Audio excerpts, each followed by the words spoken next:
Heyrðu, þetta ansi vandræðalegt, en ég asnaðist til að gleyma veskinu mínu. Séns að þú takir þetta? Já, ekkert mál. Þú borgar mig bara seinna. Eða splæsir á barnum á eftir.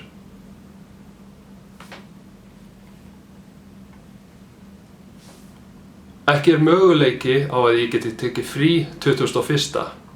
Vinur minn að fara að gifta sig fyrir norðan og minn þætti mjög vænt að geta komist. Því miður, ég bara get ekki mistið þann dag. Ég vildi að ég geti hjálpað þér, en það því miður ómögulegt. Heyrðu, fyrirgefðu ég komst ekki í veisluna. Ég bara steingleymdi þessu. Búinn að vera alveg á kafi í vinnu þessa dagana. Já, leiðilegt að þú komst ekki, en ekkert mál, skil þig vel.